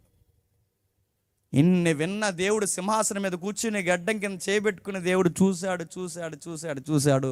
సరిగ్గా ఆ టైంలో యోబుకు ప్రత్యుత్తరం ఇవ్వడానికి ప్రత్యక్షమయ్యాడు. ఏం చేస్తున్నాడు? ఆ కిందికి చదవండి, ఆ 38 అధ్యాయం కిందికి 3వ వచనం. పౌరుషం తెచ్చుకొని నీ నడుము బిగించుకొనుము. నేను నీకు ప్రశ్న వేయుదును. నీవు దానిని నాకు తెలియచెప్పుము. నేను భూమికి పునాదులు వేసినప్పుడు నీవెక్కడ ఉంటివి? నీకు వివేకము కలిగి ఉన్నాడు చెప్పుము. ఏమంటున్నాడండి? పౌరుషం తెచ్చుకొని నిలబడి. ఎందుకు? శ్రమ వచ్చినప్పుడు లొంగిపోతావా? నేను అడుగుతున్నాను. శ్రమ కలిగినప్పుడు లొంగిపోతే బైబిల్ ఏమని చెప్పండి? శ్రమ దినమున కృంగిన ఎడలా చెప్పండి చేతగానడు అవుతావు. రానే శ్రమ వస్తే నీ మీదకి నా మీదకి రాకపోతే ఎవడి మీదకి వస్తుంది? రానే. అది శ్రమ అయినా, కెరటమైనా, అది ఉరుమైనా, మనుషులందరూ శత్రులై సమాజం అంతా ఒక్కవైపు నిలబడినా అది రానే. వస్తే ఏమవుద్ది? మహా అయితే ప్రాణం తీస్తారు. రానే. ఆ మాత్రం దానికి ఎందుకు డిప్రెషన్లోకి వెళ్తున్నావు యోబు? బాధ వస్తే బూడు జలుకుని కూర్చుంటావా? శ్రమ వస్తే ఏడుస్తూ కూర్చుంటావా? ఇబ్బంది కలిగితే రొమ్ములు బాదుకుంటే ఇక నా జీవితం లేదని, పుట్టకపోతే బాగుండి అనుకుంటావా? ఏమవుతుంది అనుకుంటున్నావు యోబు? మనుషులందరూ నేను కాని మాటలంటే అంటారు, గాలోలు ఎన్నో మాటలు. ఆ మాటలంటే లొంగిపోతావా? లే. నీ నడుము బిగించుకొని నువ్వు పౌరుషం తెచ్చుకుని లేచి నిలబడి నేను చెబుతున్న జాగ్రత్తగా విను. నీకు నాకు చిన్న క్వశ్చన్ అవర్ స్టార్ట్ చేద్దాం, ఆన్సర్ చేస్తావా యోబు అని అడిగాడు. నేనేం మాట్లాడుతున్నాను జాగ్రత్తగా విను. ఎవడో వచ్చాడు ఈ జ్ఞానం లేని మాటలు, ఈడి జ్ఞాన వాడొచ్చి చెబితే నువ్వు వినడమా? ఆడి మాటలకు నువ్వు కృంగిపోవడమా? ఈ ఎలోహో ఎవడో, ఆ ముగ్గురు స్నేహితులు ఎవరు? వీళ్ళెవరు నాకు రిప్రజెంట్గా నిలబడి మాట్లాడడానికి? నిన్ను చెరపడానికి నా పక్షమున వచ్చిన ఈ మధ్యవర్తులను పెట్టింది ఎవరు? నీకు చెబుతున్నాను యోబు, శ్రమ వచ్చినా, బాధ వచ్చినా, అనారోగ్య సమస్య వచ్చినా, ఏదొచ్చినా, ఈ పిడుగులొచ్చి నీ మీద పడిపోయిన యోబు మళ్ళీ చెప్తున్నాను, ఏం కాదు, ధైర్యం తెచ్చుకుని నిలబడు. నీకు మళ్ళీ చెప్తాను యోబు, నిలబడు. ఏం కాదు, నీకేం చెప్తానో ఒక్కసారి నిలబడు. నీ పుట్టుకను గురించి నువ్వు మాట్లాడుకుంటున్నావుగా, నీకు విషయం అడుగుతున్నాను. భూమి ఎప్పుడు పుట్టిందో నీకు తెలుసా అని అడిగాడు. ఇప్పుడు బాగా వినండి, మీకు జాగ్రత్తగా ఒక విషయం చెప్పి నేను త్వరగా ముగిస్తాను. యోబు బాధపడుతున్నప్పుడు, బూడిదలో కూర్చుని ఏడుస్తున్నప్పుడు దేవుడు ఎందులో నుంచి ప్రత్యక్షమయ్యాడంట చెప్పాలి? సుడిగాల్లో నుంచి. యోబు జీవితంలో మర్చిపోలేనిది ఏదన్నా ఉంది అంటే దాని పేరేడు చెప్పండి? సుడిగాలి. ఎందుకు మర్చిపోడు? ఆ సుడిగాలే తన పిల్లలను చంపేసింది, ఆ సుడిగాలే తన ఆస్తులను తీసేసింది, ఆ సుడిగాలే తన కుటుంబాన్ని సిందరవందర చేసింది, ఆ సుడిగాలి ఈరోజు బూడిదలో కూర్చోడానికి కారణమైంది, ఆ సుడిగాలే తన కలిసి వచ్చిన కొడుకులను తీసేసింది, కూతుర్లను తీసేసింది, ఆ సుడిగాలే తన జీవితాన్ని మార్చేసింది. ఇప్పుడు అదే సుడిగాలు ఎవరు వస్తున్నారు చెప్పండి? మన దేవుడితో వచ్చిన గొడవ చెప్పనా? నువ్వు ఏడ్చే దాంట్లోనే ఆయన మాట్లాడడానికి మళ్ళీ అందులోనే వస్తాడు. గుర్తుపెట్టుకో, రాసి పెట్టుకో. నీకు అది రాదనుకో, అది పోదనుకో. మనకు చాలా మందికి ప్రార్థన చేయడం రాదు. ఇలా కొట్టి అంటున్నారు, శ్రమలను తీసేయ్ అంటున్నారు, తీరు ఉంచుతాడు. శ్రమలు తీసే కాదు, బైబిల్ ఎక్కడ శ్రమలు తీసే అని లేదు. శ్రమలను జయించే శక్తిని, అది ఉంది బైబిల్లో. ఇరుకులు తీసే అని బైబిల్లో లేదు. చెప్పండి, ఇరుకులలో విశాలత ఉంది బైబిల్లో. శ్రమలను తీసేస్తే నీ ప్రేయర్ రాంగ్. మళ్ళీ చెప్తున్నాను, నీ స్టేట్మెంట్, నీ ప్రసంగాలు ఏవైతున్నావో, నీ వర్తమానాలు తప్పు చెప్తున్నావు, లేదా నీ బైబిల్ విధానం తప్పు చదువుతున్నావు. బైబిల్ ఎలా ఉంది? శ్రమలను తీసే ప్రభువా కాదు, శ్రమలను జయించే శక్తి నీవు ప్రభువా. శ్రమలను పూదండగా మార్చే గొప్ప శక్తిని నాకు అనుగ్రహించి, ఇది ఉంది బైబిల్లో. యోబుకు దేవుడు అదే చెప్తున్నాడు, నీకేదైతే నచ్చలేదో, ఏదైతే గిట్టలేదో అది దూరం చేయను, అదే సుడిగాల్లో నుంచి నీకు ప్రత్యక్షం. ఎందుకంటే ఆ సుడిగాలి చూసినప్పుడు నీ బాధలు గుర్తు రావాలి. ఆ సుడిగాలి చూసినప్పుడు ఎందుకు ఆ శ్రమల గుండా నేను నడిపిస్తున్నానో నీకు నాకు ఒక సమాధానం ఏర్పడాలి. ఎందుకు వచ్చావు ప్రభా సుడిగాళ్ళు అంటే? క్వశ్చన్ అడుగుతున్నాడు. సుడిగాల్లో వచ్చినాడు, వస్తే వచ్చినోడు దేవుడు యోబుకి ఏం చెప్పాలండి? ఈ మాట అంటాను ఏమనుకోకండి. వచ్చినాడు ఏం చెప్పాలి? దేవుడు వచ్చి ఏం చెప్పాలి? ఆ సన్నాసిగాళ్ళు అందరూ అలాగే అంటారు, నువ్వేం బాధపడికి కచ్చిపు తీసుకుని కళ్ళు దుడుచుకో అంటే బాగుంది. దేవుడు అన్నాడా? బాధపడకు యోబు, ఆడేవాడు నీ క్యారెక్టర్ లేదంటే, వాడు కుప్పగంతులేసి క్యారెక్టర్ లేదంటే దానికి నువ్వు డల్ అయిపోతావు. నీ క్యారెక్టర్ ఉంది యోబు, నేను ఇంకా బ్లెస్ చేస్తున్నాను, ఇంకా నీకు బిడ్డలు ఇస్తే అంటే బాగుంది దేవుడు అన్నాడా? యోబు దగ్గరికి దేవుడు వచ్చి ఇలా అంటే బాగుండు, ఇదిగో కచ్చీపు తీసుకో, టిష్యూ పేపర్ తీసుకో, ఏదో ఒకటి ఇస్తే బాగుండు. బాధల్లో ఉన్నవాడికి ఓదార్పేని చెప్పండి, భుజం మీద అన్న చేయాలి. బాధల్లో ఉన్నవాడికి ఓదార్పేని చెప్పండి, ఆడుతో కలిసి అయినా మనం ఎడవాలి. బాధల్లో ఉన్నవాడికి ఓదార్పేని చెప్పండి, ఇంకా నీకు గొప్ప బహుమానాలు ఇస్తాను, కంగారు పడకని చెప్పాలి. ఇదేం చెప్పకుండా స్టాండర్డ్ జీకే క్వశ్చన్లు అడుగుతున్నాడు దేవుడు వచ్చి. జీకే క్వశ్చన్లు ఏమడుగుతున్నాడు? జాగ్రఫీ అడుగుతున్నాడు, కాస్మాలజీ అడుగుతున్నాడు, ఏదైతే సముద్ర గర్భానికి సంబంధించిన దాని ఆరిజిన్ అడుగుతున్నాడు. అంటే అరే బాధల్లో ఉన్నవాడి దగ్గరికి వచ్చి భూమి ఎప్పుడు పుట్టిందో చెప్పంటే ఆడు ఏమంటాడు చెప్పండి. మనం ఎవడన్నా ఏడుస్తున్న వాడి దగ్గరికి వెళ్ళి, ఆ సముద్రుడిని ఏడుస్తారు, మీకు బాగా అలవాటు ఇక్కడ. ఆ సముద్రుడిని ఏడుస్తారు కదా, లైఫ్లో ఏదో ఇరిగిపోయింది, ఇంకా ఆకాశం ఇరిగి మీద పడిపోయిందని ఇక్కడ ఏడుస్తారు. ఈ బీచ్ అట్ను కూర్చొని ఆ దగ్గరికి వెళ్ళి, అక్కడికి వెళ్ళి మీరు అడగండి, ఆ బాధలు ఉన్నవాడి దగ్గరికి వెళ్ళి, బ్రదర్ బాధపడకండి అనకుండా భూమి ఎప్పుడు పుట్టిందో చెప్పండి అడగండి. ఆడేమంటాడు చెప్పండి. సముద్రం ఎప్పుడు పుట్టిందని అడగండి, అది ఎప్పుడు పుట్టిందని అడగండి. ఇవన్నీ అడిగినప్పుడు అడుగుతున్నాను, వాళ్ళు చెబుతారా? ఆ బాధల్లో ఉన్నవాడు ఇంటికి వెళ్ళి, ఎవరైనా ఇంట్లో శవం చనిపోయి ఉంటే, ఆ కుటుంబంలో మనుషులు చనిపోతే భుజం మీద చెయ్యేసి, బ్రదర్ నక్షత్రాలు ఎప్పుడు పుట్టాయి చెప్పంటే ఏమంటాడు చెప్పండి. చంపివాడు అతను ఇప్పుడు 5 నిమిషాలు ఇంటికి బయటకు వెళ్ళలేదంట అంటాడంట. నా బాధలో నేనుంటే నువ్వు నన్ను జీకేలు అడుగుతావేంట్రా? నా బాధలో నేనుంటే నన్ను జాగ్రఫీ అడుగుతావు, కాస్మాలజీ అడుగుతావు, ఈ పొలిటికల్ సైన్స్ అడుగుతావు, ఇవన్నీ నన్ను ఎందుకు అడుగుతున్నావు? నా బాధల్లో నేను ఉన్నప్పుడు నీకు ఆన్సర్లు చేయాలని అంటామానవా? కానీ దేవుడు ఎలా అంటాడు చెప్పనా, గుర్తుపెట్టుకోండి. ఆయన తెలియక అడగట్లేదు, ఓదార్చడం రాకడగట్లేదు. ఆయన ఎలా ఓదార్చాలో ఆయనకు తెలుసు కనుకే అడగాల్సిందే అడుగుతున్నాడు. ఏమని అడుగుతున్నాడు చూడండి. నేను భూమికి పునాది వేసినప్పుడు నువ్వు ఎక్కడుంటివి? నీకు వివేకం కలిగిన యెడల చెప్పుము, నీకు తెలిసిన యెడల దాని పరిమాణము, నియమించిన వాడెవడో చెప్పుము. దాని వేసినప్పుడు నువ్వు ఎక్కడుంటివి? నీకు వివేకం కలిగిన యెడల చెప్పుము, నీకు తెలిసిన యెడల దాని పరిమాణము, నియమించిన వాడెవడో చెప్పుము. దాని పరిమాణపు కొలవేసిన వాడెవడో చెప్పుము. చెప్పుము అంటే చెప్పుము అంటున్నాడంటే యోబు చెప్పండి చెప్పలేడు. భూమి ఎప్పుడు పుట్టిందో చెప్పమన్నాడు, అక్కడ నక్షత్రాలు ఎప్పుడు పుట్టాయో చెప్పమంటున్నాడు, దేవదూతలు ఎప్పుడు పాట పాడాయో చెప్పమంటున్నాడు. 9వ వచనంలో గాఢాంధకారం ఎప్పుడు పుట్టిందో చెప్పమంటున్నాడు. ఆ కింది వచనాల్లో పగలు ఎప్పుడు పుట్టిందో చెప్పమంటున్నాడు. 13వ వచనంలో ఆ ఉదయం ఎప్పుడు కలిగిందో చెప్పమంటున్నాడు. 12వ వచనంలో అరుణోదయం ఎప్పుడు వచ్చిందో చెప్పమంటున్నాడు. ఇవన్నీ 19వ వచనంలో వెలుగు ఎప్పుడు వచ్చిందో చెప్పమంటున్నాడు. ఇవన్నీ ఎందుకు చెప్తున్నాడు? వెలుగు ఎప్పుడు పుట్టిందో నీకు తెలుసా? భూమి ఎప్పుడు పుట్టిందో నీకు తెలుసా? నక్షత్రాలు ఎప్పుడు పుట్టాయి నీకు తెలుసా? నీకు తెలుసా అంటున్నాడంటే యోబుకు తెలుసా? తెలియదు. యోబు కాదు, యోబు గారు తాతయ్య గారు కూడా పుట్టలేదు భూమి పుట్టేటప్పుడు. యోబు గారు ముత్తాత కూడా పుట్టలేదు నక్షత్రాలు పుడుతున్నప్పుడు. చాలామంది తెలియక, వీళ్ళకి థియాలజీ తెలియదు, ఏమీ తెలియదు. కొంతమంది తెలియక ఆ యోబు అంటే అప్పుడు దేవుడు కూడా నీ బంధం ఉన్నాడు. దేవుళ్ళో నీకు థియాలజికల్గా రాంగ్ స్టేట్మెంట్ అది. దేవుళ్ళో దేవుడుగా యోబు ఉండడం ఏంటి? మళ్ళీ చెప్తున్నాను, దేవుళ్ళో దేవుడుగా యోబు ఉంటే యోబు కూడా ఏమవుతాడు చెప్పండి? సృష్టికర్త అవుతాడంటే దేవుళ్ళలో బాగా వినండి, దేవుళ్ళలో దేవుడా యోబు? దేవుడు అంటున్నాడు, మానవులు కలిగి చేసిన విధానం వేరు, దైవశక్తి వేరు. ఆ దైవశక్తిలో మనం తయారు చేయబడిన విధానం వేరు. యోబుని అడుగుతున్నాడు చెప్పు, ఎందుకు ఇవన్నీ అడుగుతున్నాడు? భూమి ఎప్పుడు పుట్టిందో చెప్పు, నక్షత్రాలు ఎప్పుడు పుట్టాయో చెప్పని ఎందుకు అడుగుతున్నాడు చెప్పనా? యోబు నీకు విషయం తెలియాలి.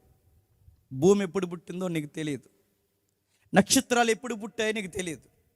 ఒకవేళ చేతనైతే చెప్పు, అప్పటికి నువ్వు పుట్టి ఉంటువులే చెప్పు అంటున్నాడంటే దాని అర్థం ఏంటి? నువ్వు పుట్టి ఉంటువులే అంటే పుట్టాడని కాదు.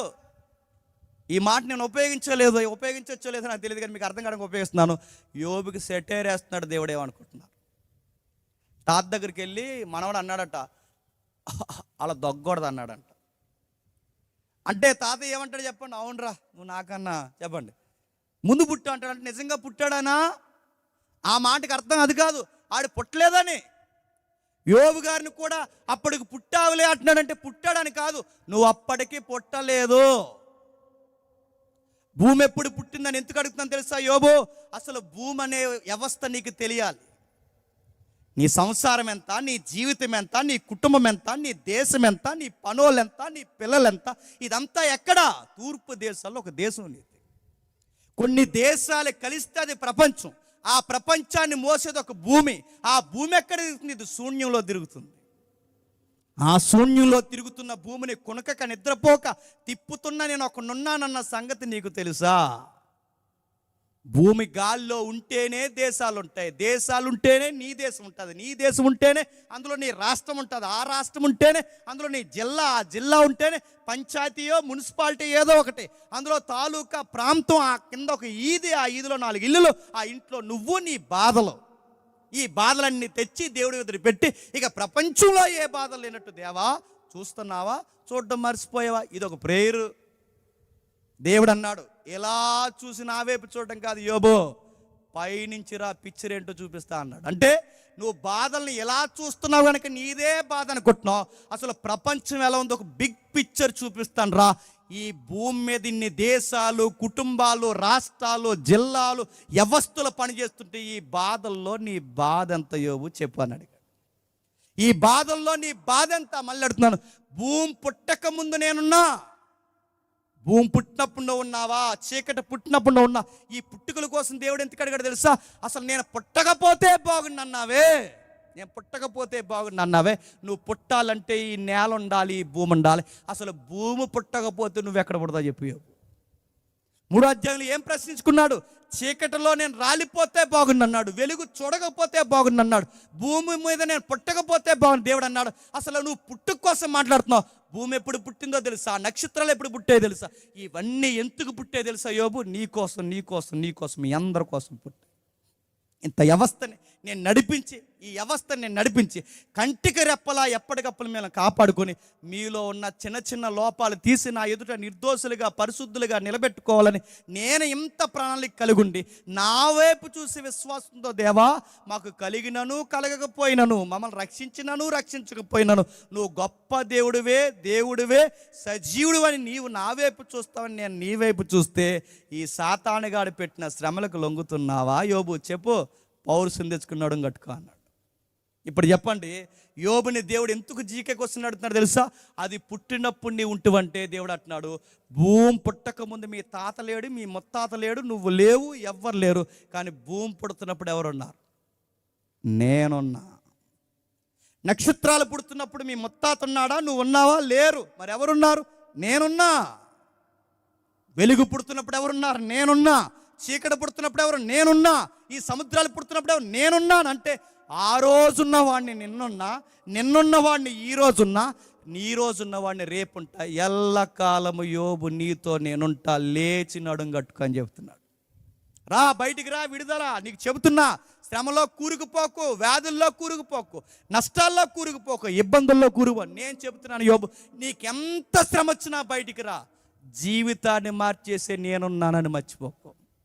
నీ జీవితం ఎలాంటిదైనా, ఈ సృష్టినే కలగజేసిన వాడిని, శూన్యంలోంచి భూమిని తీసిన వాడిని, నక్షత్రాలు తీసిన వాడిని, ఈ సృష్టికే అందాన్ని తెచ్చిన వాడిని, మాడిపోయి నశించిపోయి యాసారిపోయి కుదేలైపోయి నీ జీవితాన్ని మళ్ళీ నేను నూతన సృష్టిగా మార్చలేను అనుకుంటున్నావా యోబు?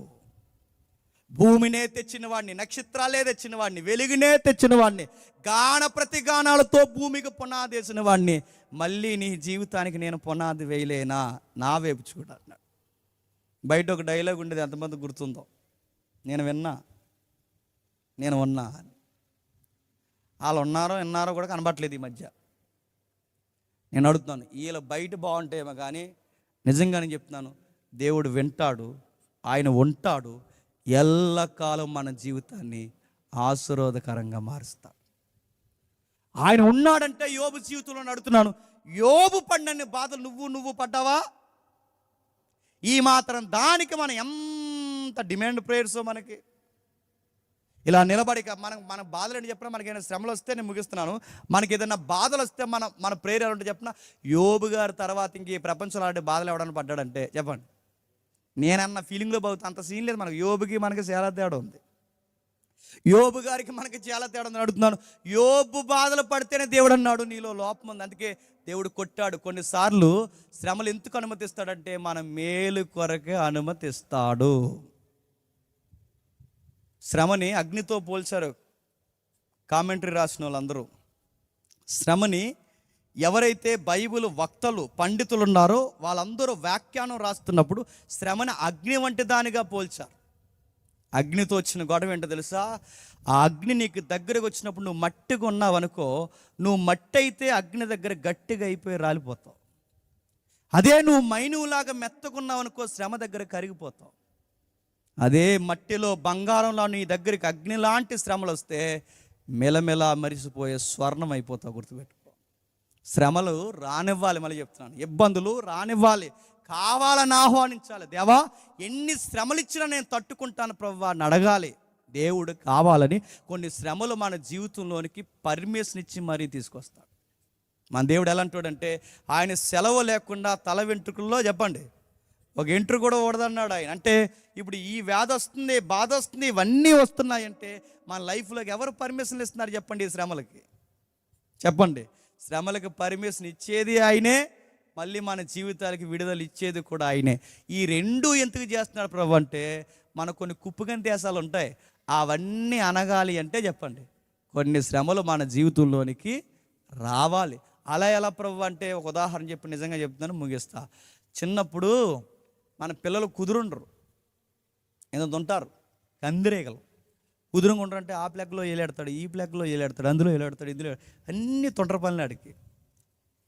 కుదురుగా ఉండరంటే ఆ క్యాండిల్ వెలిగిస్తామా, క్యాండిల్ ఎడతాడు ఏలు, ఆ సట్టు పట్టుకెళ్ళి ఇక్కడ ఎడతాడు. ఆడు ఏమైపోతాడండి? ఆ బిల్డింగ్ పైకెట్టి ఇలా కిందకు దిగుతుండు, అన్ని తొంటర పనులు చేస్తాడు. వీడికి చెప్పి వాళ్ళ అమ్మ ఏం చేస్తుంది చెప్పండి, లాగా ఈపి విమానం మొత్తం వచ్చేలాగా 5 ఏళ్ళు అలా అలా అలా కాంగ్రెస్ గుర్తు అడిపోయేలాగా అడిగి చెప్పండి. టపాలు మనం కొడుతుంది చెప్పండి. కొట్టిన వెంటనే అలా కింద పడిపోతాడు, గల్లు నేడుస్తాడు, ఆ మూలకు పోయి ఏడుస్తాడు. మళ్ళీ అలా ఇలా పని చేసుకుని వచ్చినప్పుడు ఇంకా ఏడుస్తాడు. అప్పుడు వాళ్ళ అమ్మ వచ్చి మళ్ళీ ఆయన దగ్గర లాక్కుని, ఇంకెప్పుడు ఇంకా అలా చేయకురా అని చెప్పి ఆయన దగ్గర లాక్కుని మళ్ళీ అలా అమ్మ ఏడుస్తాను. అడుగుతున్నాను, కొట్టడం దేనికి, ఆడడం దేనికి? ఎందుకు కొట్టావు, ఎందుకు ఏడుస్తున్నావు? ఎందుకు కొట్టిందంటే మీకు అర్థం కావాలి. ఎందుకు కొట్టిందంటే ఆడు అలాంటి తుంటర పని చేశాడు, ప్లగ్లో ఏలాడితే ఏమవుతాడు చెప్పండి? కాకిలాగా మాడిపోతాడు ఎదవా. అలాంటి బిల్డింగ్ మీదకి ఎక్కి పైన దూకితే ఏమవుతాడు? మక్కిలు ఇరిగిపోయి చనిపోతాడు. అలాంటి తుంటర పనులు చేయకూడదంటే వాళ్ళ అమ్మ తీసుకున్న నిర్ణయం ఏంటి చెప్పండి? కొట్టాలాడిని. ఇప్పుడు కొట్టకపోతే వాడు చేసే పనులకి వాడు ఏమవుతాడు చెప్పండి? చస్తాడు. అంతు కొట్టింది. మరి కొట్టినప్పుడు ఎందుకు ఏడుస్తుంది? ఆడు ఏడుస్తున్నాడు కాబట్టి ఏడుస్తుంది. మీకు అర్థమైతే చాలండి. దేవుడు ఇదే, మళ్ళీ చెప్తున్నాను, మన దేవుడు ఇదే. మన దేవుడు కొడతాడు, ఆ కొడుతున్నప్పుడు మనం ఏడుస్తాం, ఆ ఏడ్చినప్పుడు మళ్ళీ దగ్గర లాక్కుని అలా చేయకురా అని మళ్ళీ మన కోసం ఆయనే బాధపడతాం. యోబుని అదే సరి చేస్తున్నాడు, గుర్తుపెట్టుకోండి. యోబు జీవితంలోకి ఎందుకంటే ఒక తెలియని అతిశయం ఉంది యోబులో. ఆ యోబు గ్రంథం అంతా చదివితే అర్థమవుద్ది. నేను నీతిమంతుణ్ణి, అది కూడా దేవునికి నచ్చదు. ఎందుకంటే మనం నీతిమంతులం కాదు, ఏ భేదం లేదు, మనకి నీతి ఎక్కడ ఆపాదింపబడదు. మనం నీతిని ఉచితముగా మనం ఎక్కడ మనము సంపాదించుకోలేం, మానవులకి అసాధ్యం. అది యోబులో ఎక్కడో తెలియకుండే అది కూడా దేవుడు తీసేయాలనుకున్నాడు. మొత్తం డిబేట్ జరిగిన తర్వాత ఆ యోబు చివరి అధ్యాయంలో అంటున్నాడు చూడండి, 42వ అధ్యాయంలో, అప్పుడు యోబు యెహోవాతో ఇలాగ ప్రత్యుత్తరం ఇచ్చెను, నువ్వు సమస్త క్రియలను చేయగలవనియు నీ ఉద్దేశించినది ఏదియు నిష్ఫలము కానేరదనియు నేను ఇప్పుడు తెలుసుకొట్టుని, జ్ఞానము లేని మాటల చేత ఆలోచన నిరతం చేయవాడు వీడెవడు? అలాగుననే వివేచన లేని వాడినైనా నేను ఏమి ఎరుక నా బుద్ధికి మించిన సంగతులను గూర్చి దేవా నేను మాట్లాడగోరుచున్నాను, దయచేసి నా మాటలు ఆలకించు, నేను తప్పు చేశానని ఒప్పుకుంటున్నాను. ఇప్పుడు చెప్పండి, దేవుడితో డిబేట్ జరిగితే కానీ ఎవరు ఒప్పుకోలేదు చెప్పండి. ఇది ఒప్పుకోవాలంటే కొడుకులు చనిపోవాలి, ఇది ఒప్పుకోవాలంటే కూతురు చనిపోవాలి, ఇది ఒప్పుకోవాలంటే దాసులు చనిపోవాలి. ఇదంతా జరగాలంటే తన జీవితంలోనికి శ్రమలు రావాలి. ఎందుకంటే ఆ పాపం కూడా యోబు జీవితంలో ఉండడానికి వీల్లేదు. నీకు నాకు కూడా దేవుడు కొన్నిసార్లు ఎందుకు శ్రమలు అనుమతిస్తాడంటే కొన్ని నేర్చుకో, మార్చుకోవాల్సిన ఏవో ఉన్నాయి, నేర్చుకో. అది సంసారమా, నేర్చుకో. అంతేగాని సంసారంలో బాధలు వచ్చిన వెంటనే ఈ మధ్య ఒక ఫ్యాషన్ అయిపోయింది, చచ్చిపో కుదిరింగా మళ్ళీ ఒక సెల్ఫీ వీడియో ఇలిగి పెట్టుకుని అమ్మా నాన్న వెళ్తున్నానే జాగ్రత్త పో, మళ్ళీ మాకు వీడియో ఎందుకు? ఇంకా అది చూసి మేము ఆడడానికి సెల్ఫీ వీడియో, ట్రాక్ మీద కూర్చుని మళ్ళీ ఒక వీడియో, పురుగుల మంది దగ్గర కూర్చుని ఒక వీడియో, ఫ్యాన్ దగ్గరికి వెళ్ళి ఒక వీడియో, వాష్రూమ్లో కూర్చుని వీడియో. చచ్చేటప్పుడు కూడా సెల్ఫ్ సావలేదండి, ఆ సెల్ఫీ వీడియో. మళ్ళీ ఆ చచ్చేటప్పుడు కూడా నేను అంటున్నాను, ఏమన్నా అంటే చాలు క్షేమ సిట్టికి మండి చాలు. ఈ అప్డేట్ కోటలు కాపరాలు చేస్తున్నారా? వాళ్ళ అమ్మకి ఫోన్ చేసినట్టు వీడియో కాల్లో వచ్చేస్తున్నాను 5 గంటల బస్సుకి అందంట. వచ్చేయి ఎదవ సంగతి రేపు చూద్దాం, దిశా పోలీస్ స్టేషన్ ఆడ సంగతి తేలుద్దాం అన్నారు. నేను ఏ మాట అంటే తట్టుకోలేవు, ఏమి చేయలేని అడుగుతున్నాను. ఒక కాపురం చేయండి నీకు వస్తున్నా, మళ్ళీ నువ్వు క్రైస్తవురాలివి, మళ్ళీ అడుగుతున్నావు నువ్వు దేవుని బిడ్డవి, నువ్వు క్రైస్తవ స్త్రీవి. సంసారంలో ఈ బాధలే తట్టుకోకపోతే నీకు సువార్త ఏమర్థమైంది? వ్యాపారం చేస్తావు, ఏదో వ్యాపారంలో నష్టం వస్తుంది, వీడికి వ్యాపారంలో నష్టం వచ్చిందని బయటికి పోయి ఆ బ్రాండీ షాప్ దగ్గర నిలబడతా సిగ్గు లేదని అడుగుతున్నాను. బాధ తట్టుకోలేక తాగుతావా? నువ్వు బాప్టైజింగ్ తీసుకున్న ఆ సంగతి మర్చిపోయావా? డిఎస్సీ లేదో మార్క్ తక్కువ వచ్చిందని దేవుడిని అంటాను అడుగుతున్నాను. ఈ డిఎస్సీ కాకపోతే ఇంకో డిఎస్సీ కొడతావు, ఈ కాంపిటేటివ్ ఫీల్డ్ కాకపోతే ఇంకో కాంపిటేటివ్ ఫీల్డ్కి వెళ్తావు. ఆ మాత్రం దానికి దేవుడిని ఎద్దేవ చేస్తావా? శ్రమల్ని ఎలా ఎదుర్కోవాలి, ఎందుకు అనుమతిస్తున్నాడు? ఏమో నీకు నాకు ఏమి నేర్పించడానికి దేవుడు అనుమతిస్తున్నాడు. అది నేర్చుకుంటే కానీ మన జీవితానికి విడుదల రాదు గుర్తుపెట్టుకో. ఈ మొదటి రోజు విడుదల అంటే ఏంటని అడిగితే మళ్ళీ చెప్తున్నాను, ఇంక అన్నీ పోతాయి మీకు అన్నీ వస్తాయని నేను చెప్పను. ఆ స్పీకర్ నేను కాదు. మీరు కొన్ని మార్చుకుంటే కానీ ఆయన ఇవ్వడు. ఒక ఆవిడ అంటుంది, పప్పు వండిందంట, అలా ఆయన దగ్గర పెట్టి అడిగిందంట, ఎలా ఉందండి అని అడిగిందంట. ఆడ పైనుంచి కిందకి ఎలా చూసి నీ మొహంలో ఉంది పప్పు అన్నాడు. ఎప్పుడు ఎలాగ పప్పు యూట్యూబ్లో చూసి ఉంటుంటుంది. ఆ పెట్టింది ఎలా ఉందండి పప్పు అంటే, బాగాలేదు. ఎప్పుడు ఎలాగ ఎడుతావు, ఉప్పు ఎక్కి మొత్తం పప్పు అంతా ఉప్పు ఉంది అన్నాడు. అప్పుడు బయటకు వచ్చి అందట దేవుడి వైపు చూసి చెప్పాలి కదా అందంట. ఎవరిని? ఇప్పుడు అర్జెంటుగా సింహాసనం మీద కూర్చున్న దేవుడు ఇలా ఆయనకి ఈవిడికి పప్పులో ఉప్పు కూడా ఎక్కువైపోయిందని ఇప్పుడు దేవుడు అర్జెంటుగా పరలోకం నుంచి దిగిపోయి చెప్పండి ఆ పప్పులో ఉప్పు తీసేయాలండి. అర్థమేంటి నీకు దేవుడు? ఈ దేవుడు ఏంటో మనకు అర్థం కావట్లేదు. ఆయనతో ఎలా మాట్లాడి తెలియట్లేదు. ఆ మధ్యకాలంలో ఒక పాప ఫోన్ చేసేది, దేవుడి దేవాలు చేయడం మానేసింది, నా నెంబర్ పోయింది. ఆ ఫోన్ చేసి ఇలా అంటుంది. ఒక రోజు ఏమంటుందంటే, అనియా రేపు నుంచి నేను డాడీతో మాట్లాడినా అంది. నేను అనుకున్నాను ఏమన్నాడు మీ డాడీ అన్నాను. ఇంతకీ ఈ డాడీ కాదంట, ఆ డాడీ అంట. ఎందుకు మాట్లాడమ్మా అని అడిగితే నేను మాట్లాడినాను అండి. అదే ఏమైంది ఎందుకు మాట్లాడమంటే 3 రోజుల నుంచి ఒక విషయం అడుగుతున్నాను అన్నయ్య, దానికి జవాబు రాలేదు, రేపు నుంచి నేను మాట్లాడినదంట. ఇప్పుడు ఈవిడ గారు మాట్లాడలేదని పరలోకంలో ఉన్న దేవుడు కంగారైపోతాడా? పొంగే సముద్రాన్ని పొంగకుండా ఆపేస్తాడా? ఇవే పిచ్చి మాట్లాడితే మళ్ళీ చెప్తున్నాను. నువ్వు దేవుడి మీద కోపం పెంచడం ఏంటి? ఆయన అర్జెంటుగా సింహాసనం వదిలి నీ దగ్గరకు వచ్చేయడం ఏంటి? ఇవి తగ్గించుకో. ఈ ఎగస్ట్రాలు తగ్గాలనే కొన్ని మొట్టికాయలు మనమే చెప్పండి గట్టిగా వేస్తాడు, గుర్తుపెట్టుకో. శ్రమలు ఎందుకు వస్తాయి నేర్చుకో. ఈ దేవుడు ఏంటో అర్థంగా అప్పుడు ఇరిగి నలిగిన స్వరంతో మోకాలేసి, దేవా నా జీవితం ఏంటి అన్నప్పుడు నీకు ఒకటి చూపిస్తాడు. దాని పేరే కలవరి గిరి మీద తన కుమారుని యొక్క యజ్ఞయాగాన్ని చూపిస్తాడు. యోబు జీవితాన్ని చూస్తే నీకు ధైర్యం వస్తుందో లేదో నాకు తెలియదు, కానీ ప్రభు అయిన యేసుక్రీస్తు వారు పడిన బాధలు చూడండి. ఈ ప్రపంచంలో ఎవరైనా అంత బాధలు పడ్డారా? నీటి చుక్క లేకుండా ఆకాశానికి భూమికి మధ్య తన ప్రాణాన్ని ఇచ్చేశాడు తండ్రి చిత్తం కొరకు. ఆయన పడినన్ని బాధలు ఎవడో పడలేదు. ఆయన కాచినంత కన్నీరు ఎవడ కాచలేదు. ఆయనకి ఒలిగిపోయినంత రక్తం ఎక్కడ ఒలిగిపోలేదు. ప్రేమ ఏంటో తెలియాలన్నా కలవరిగిరినే చూడాలి. శ్రమల్లో దైను రావాలన్నా కలవరిగిరినే చూడాలి. అందుకే ప్రభు అయిన యేసుక్రీస్తు వారు యోబు కన్నా ఎక్కువ బాధలు పడ్డాడు. యోబు కొంచెం అతిశయంతో అయినా బాధలు తెచ్చుకున్నాడేమో, కానీ తండ్రి చిత్తం నెరవేర్చడానికి మేలు చేసి కీడు అనుభవించి ఈ భూమి మీద అతసాక్షిగా మారిపోయిన ఒకే ఒక్క వ్యక్తి మనం నమ్మిన దైవం నజరేయుడైన యేసుడు. ఆ దేవుడు నీకున్నాడు, మర్చిపోకు. ఆయన నేర్పిస్తున్నాడు, ఇదిగో నీకు మేలుకు బదులుగా కీడే ఎదురొస్తుంది, నువ్వు నిలబడు. ఆ నిలబడినప్పుడు నీకు ఎంత మేలుకరమైన కార్యాలు చేసినాను. అందుకే ఆయన వెళ్ళిపోతే ఏమన్నా తెలుసా, కరువైనా ఖడ్గమైనా హింస అయినా శ్రమ అయినా ఏదొచ్చినా నిలబడండి, సదాకాలం మీతో కూడా చెప్పండి నేను ఉంటానన్నాడు. ఆ రోజు ఉన్నవాడు నిన్నున్నవాడు రేపు ఉంటాడు, ఎల్లకాలం మన జీవితాల్లో ఎప్పుడు ఉంటాడు. ఆ దేవుని పట్టుకుని ఉండండి. ఏం జరిగిపోయినా అన్నిటికన్నా ఉత్తమమైన కార్యక్రమం ఏంటి చెప్పిన, మౌనంగా ఉండండి. దాన్నే నిరీక్షణ అంటారు. ఆ నిరీక్షణతో ఎదురు చూడండి. శ్రమలు వచ్చినప్పుడు అటు ఇటు కంగారు అయిపోయి ఎమ్మెల్యే గారి దగ్గరికి వెళ్ళిపోకండి, ఎంపీ గారి దగ్గరికి వెళ్ళిపోకండి, ముఖ్యమంత్రి దగ్గరికి వెళ్ళిపోకండి. వెయిట్ చేయండి, ఏదో జరుగుద్ది, అలా వెయిట్ చేయండి. ఆ ఎదురు చూడలో గొప్ప కార్యం ఉంటుంది. మనకు శ్రమ వస్తే సండే స్కూల్ పిల్లలు 70 సార్లు లెగిసినట్లు లెగిస్తాం. అలా లెక్కండి. ఎప్పుడన్నా శ్రమలు అనేవి ముళ్ళ పొదలు లాంటివి, గుర్తుపెట్టుకోండి. ముళ్ళ పొదల్లో పడిపోయానుకోండి, బెస్ట్ పొజిషన్ ఏంటి చెప్పండి? కదలకుండా కూర్చోవడమే బెస్ట్ పొజిషన్, ఇంకేం లేదు. ఇంకా అందులో కూర్చున్నప్పుడు అటు ఇటు కదలవు అనుకో, ఏమవుద్ది? ఎలా కదిలితే ఎలా గుచ్చిపోతాయి, నువ్వు ఎక్కడ కదిలితే గుచ్చిపోతాయి. దానికి బెస్ట్ పొజిషన్ అని చెప్పిన పొదలో పడిపోయి కథలకు ఎవడో కూడా వచ్చి తీసే వరకు దేవుడు కూడా ముళ్ళ లాంటి శ్రమల లాంటి పొదల్లో పడినప్పుడు కథలకు పడేసినోడు ఏదో ఒక రోజు తీస్తాడు. అప్పటి వరకు కదిలేవో ఇంకా ములుగుచ్చిపోతాయి. మళ్ళీ చెప్తున్నాను, వెయిట్ చేయి, వెయిట్ చేయి, వెయిట్ చేయి. ఒకరోజు వస్తాడు, నీ జీవితానికి గొప్ప విడుదల ఇస్తాడు. యోబు జీవితానికి అంతకన్నా గొప్ప పిల్లల్ని ఇచ్చాడు, అంతకన్నా గొప్ప ఆస్తులు ఇచ్చాడు.